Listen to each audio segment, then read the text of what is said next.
sejam bem-vindos a mais um episódio do Decifrando o Sistema HLA, o qual irei falar sobre as metodologias de tipificação HLA e como interpretar uma análise de compatibilidade em uma família. Então, como eu falei no episódio 1, as moléculas HLA são expressas nas membranas das células nucleadas. E como nós herdamos a metade do material genético da mãe e a outra metade do pai, nós expressamos em cada célula duas moléculas de cada locus. Lembrando que nós temos os locus HLA A, B, C, DR, DQ e DP. E essas moléculas podem ser identificadas por diversas metodologias. Uma delas é a tipificação HLA por sorologia, que é realizada por um método de microlinfotoxicidade desenvolvido por Paul Teraszak em 1964. Esse método é baseado em reações celulares com antígeno e anticorpo, onde é possível identificar a proteína que está sendo expressa na célula. Então, nesta metodologia, nós teremos o resultado sendo representado por uma letra seguida de um número, por exemplo, o antígeno HLA A2, e assim por diante para todas as demais moléculas HLA. Mais tarde, na década de 90, o desenvolvimento das metodologias por biologia molecular, foi possível identificar os genes que codificam as proteínas expressas nas células, permitindo assim caracterizar o grupo alélico ou o alelo através das metodologias por SSP, SSO, SBT e NGS. Sendo que as duas primeiras vão fornecer um resultado em média resolução, onde teremos o grupo alélico, seguido de um código NMDP, que representa um conjunto de possibilidades alélicas para um determinado grupo alélico. No caso aqui, nós temos um exemplo do grupo A2, seguido do código NMDP, que representa essas possibilidades alélicas.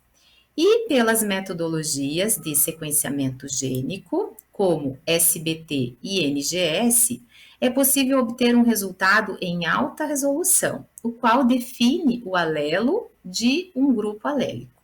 E há muito tempo a comunidade HLA vem se esforçando para melhorar a nomenclatura dos alelos. Antigamente, nos anos de 1958 a 1964, como só existia a tipificação HLA por sorologia, só era possível identificar a molécula, ou seja, a proteína acompanhada de um número. Mais tarde, com o desenvolvimento das metodologias por biologia molecular, foi possível caracterizar o alelo, o qual passou a ser representado dessa forma.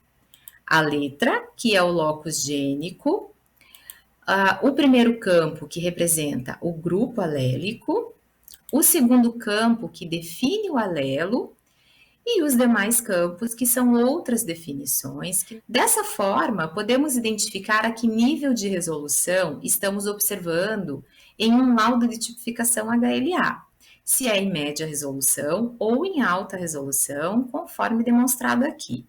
É importante salientar que, para transplante de órgãos sólidos, as tipificações HLA são liberadas em média resolução devido à legislação vigente. Mas nós já sabemos que os genes HLA são polimórficos e que existem indivíduos diferentes um do outro devido à variabilidade desses alelos e que a chance de encontrar um doador compatível é entre os membros da família. E isso acontece porque os genes HLA são herdados em bloco. E esses blocos são chamados de haplótipos, que é o conjunto de genes localizados numa mesma fita de DNA. Sendo assim, nós herdamos um haplótipo paterno e um materno. Aqui nós temos os haplótipos do pai e da mãe, como podemos verificar, são 2 haplótipos de cada indivíduo. O pai carrega os haplótipos A e B, e a mãe os haplótipos C e D. Os descendentes irão herdar um haplótipo de cada. Então, nós podemos ter as seguintes combinações: A com C, A com D, B com C e B com D.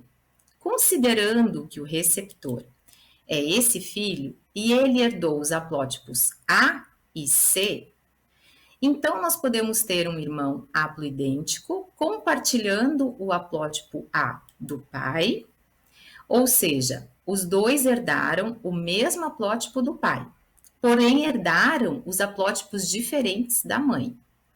Na outra situação, ocorre o inverso. Nós temos um irmão haploidêntico, mas que o haplótipo herdado em igual foi o da mãe.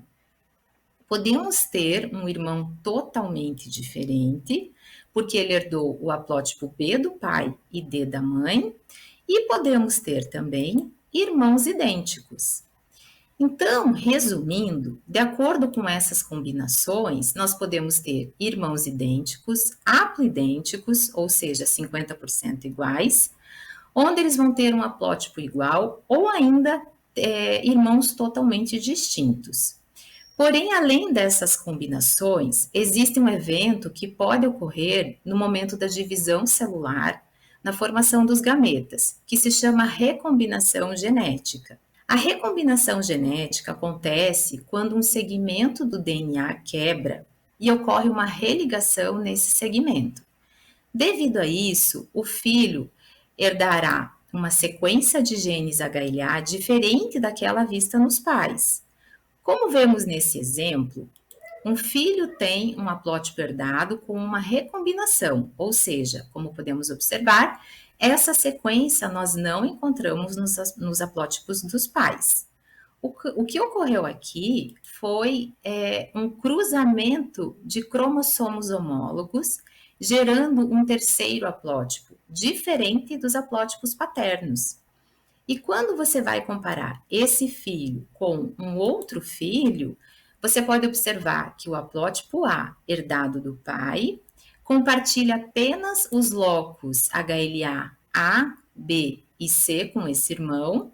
O DR e o DQ são diferentes por conta dessa troca que ocorreu. Então, esses casos podem aparecer e podemos afirmar que os dois filhos são irmãos, mesmo com essa diferença.